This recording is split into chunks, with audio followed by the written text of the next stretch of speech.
Hi friends, it's Michelle Pegler of Gingy Makes Quilts. I have a little pillow tutorial for you today. I did not make up this pattern. I am using a tutorial from Suzy Quilts, and I will link that in the description. But what I'm going to show you is how to customize that tutorial to whatever size pillow you need, and then show you the process of making the quilted pillow top and turning it into an amazing pillowcase that you can put on your pillow form, remove, wash, switch out by the season, whatever you like to do with your decorative pillows. And I was really intimidated before trying this tutorial because I'd never made a pillowcase before, but Suzy Quilts, the way she walks through it, it is so easy. And if you have made a quilt before, you can absolutely make this pillowcase. So let's get started. What I'm using for mine is a single block of the sparrow's quilt pattern. So I made this whole quilt last year and I had some leftover fabric, and I had another one of my good friends who just loves birds and who I don't really want to make this whole quilt again anytime soon, but I thought, well, I can make one more block of my scraps and turn it into a quilted pillowcase. So that is what I'm planning to do. Here is the block I've already completed, and it's adorable, right? So here's how I'm going to turn it into a pillow. I did some math that I'll talk you through. So my unfinished sparrow block, this right here, is 10 inches by 15.5 inches. So to figure out how much bigger I want to make it before I do the quilting, I needed to find out how big of a pillow I wanted to make. So I looked on Amazon. I decided to do a rectangular shaped pillow, and I found a size that I thought would be good, which is 14 inches by 20 inches. So that is the size of pillow insert or pillow form that I'm going to put in the pillowcase that I make. That means, based on Suzy Quilts' tutorial, the size you want the trimmed quilted pillow top to be is 1 inch bigger in both dimensions. So essentially a 1/2 inch bigger around every side. So that means that I want to be able to trim my quilted top to 15 by 21. And if any of you have done any quilting before, you know you actually need to start with it a little bigger than that before you do the quilting, because the quilting is going to make it shrink a little bit. It might distort the edges. So you want to make sure to add a little bit more fabric than that to start before you quilt it, so that you can trim it down to this exact size of 15 by 21. So my target size before quilting, I'm going to add an extra inch, make it 16 by 22. And so to get from my 10 by 15.5 to 16 by 22, I need to add about 6 or 7 inches, which is about 3.5 inches of fabric around all the sides. So I've got my strips cut. I'm going to be putting 3.5 inches on each side, and then 3.5 inches across the top and the bottom. So that is going to provide this frame around my feature block so that it'll look really nice on the pillow. Because what you want to make sure is that, because of pillows, having depth to them, you don't want your design necessarily to go all the way to the edge of the pillow. Like if I just quilted it here and then had my binding on the pillow right up against the bird on all sides, it would actually kind of distort it a little bit, because when you fill it with a pillow, it's going to start curving that up. So I wanted to make sure to have a couple extra inches around all the sides, so that when there is a pillow form in it, you'll still be able to see the bird on that frontmost part of the pillow, if that makes sense. You'll see it when it's all done. Anyway, that is my plan. So I'm just going to show the math here again in case you guys need it to screenshot. So again, start with your pillow insert size, add an inch in both dimensions to get to what your quilted pillow top needs to be trimmed to, and then add another inch for the size that you want to start with it before you quilt it. All right, so hopefully you have quilted your pillow front, whatever you've decided to put on the front of your pillow. I went ahead and quilted this on my long arm with a pantograph called Starlight Panto, and it's amazing. I didn't say this before, but you're going to quilt the front of the pillow just like a normal quilt. So I've got my top.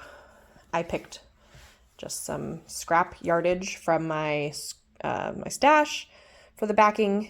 Doesn't really matter what you decide to put on the back of this because this is going to be on the inside of the pillowcase, so no one's ever going to see this. Good opportunity to use a fabric you don't care about. Also use up bobbin, thread spools that you don't care about because no one will see the side. And then for the middle, I used normal 80-20 blend batting. So we have our pillow front done. Oh, and I trimmed it down to the right size. So for me, again, I trimmed it to be 15 by 21 inches. You can see that around some of the edges, you can still see my basting line here from when I put it on the long arm and quilted it. That is totally fine as long as it's less than a quarter inch or half inch away from your edge, because there will be a binding that's going to go on that edge at the end of the process. So I'm not going to worry about that little line of basting stitch showing. Let's talk about what is going to be on the back side of your pillow cover. So this is the front of it. And then the back is where you are going to make an envelope, pillow opening, essentially. So there's going to be 2 pieces of overlapping fabric on the back side so that you can open it up, take out the pillow form, you change out the pillow form, you can wash the cover, etc. So this, what I've drawn here, is what is from Suzy Quilts tutorial that is linked, where she is making an 18-inch square pillow. And I'm just doing this for illustrative purposes. I'm about to show you how you can do it for your own pillow, whatever size your pillow you are making. So essentially this is how hers works. So, the full pillow quilted trimmed panel for hers is 19 inches. And then out of the fabric that's going to go on the back, she has you cut 2 pieces. One that's outlined here in pink that is 19 inches wide and only 14 inches tall. And then another one that's outlined in blue that is 19 inches wide and 11 inches tall. And so what you're going to see here is they're going to have, some inches of overlap in the middle. So that's what's going to create that envelope opening on the back side of your pillow. So just to summarize, this is the dimensions that she would have you cut if you're making an 18-inch finished pillow. But I'm not making that. So I drew one for my pillow, and I'm actually going to turn mine on the side. So rather than have the envelope on the back run horizontal, I'm actually going to have it run vertical, because I think that's usually what I've seen with wide rectangular pillows like this. So I planned it like this. So again, my pillow is going to lay this way, but in terms of the overlapping panels, I wanted to draw it in the same way. So I outlined the size of my trimmed front, which is 15 inches by 21. And then I kind of went up 2/3 of the way-ish to make my pink piece. So I'm going to make that 15 inches tall, and then it'll be 15 inches wide. And then the blue piece, it's about half the height. So 12 inches by 15 is what I'm planning for mine. And I mean, this is not something that has to be exact. I think you could get away with a lot of variations of how much these overlap or don't overlap. It's really up to you. I just generally went with around the same ratios as Suzy Quilts tutorial, but adjusted it to the size of my actual pillow. So again, the trimmed bird that I have quilted is trimmed to 15 by 21. Next up for me is I'm going to go cut 2 pieces of my back fabric, one 15 by 15 and one 12 by 15, and then I will show you the next step. All right, so I have my back pieces cut here. So just again, a reminder how this is going to work. So I'm going to pretend this is the pillow upside down. So on the back, you've got your 2 pieces that are going to form this envelope closure.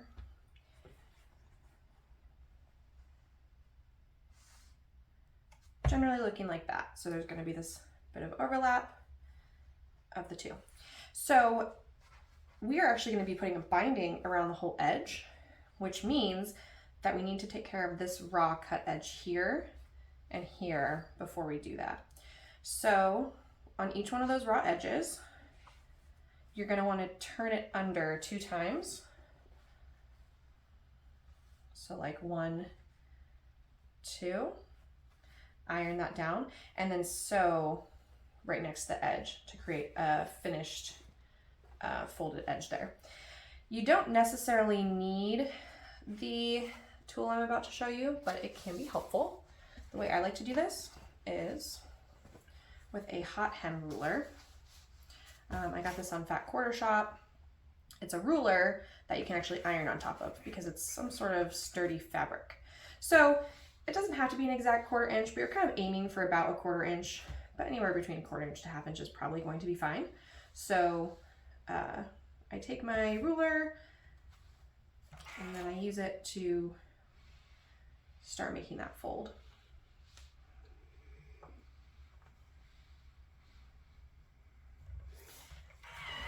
So I'll complete that up to the top, and then I'll fold it under one more time and sew down that edge.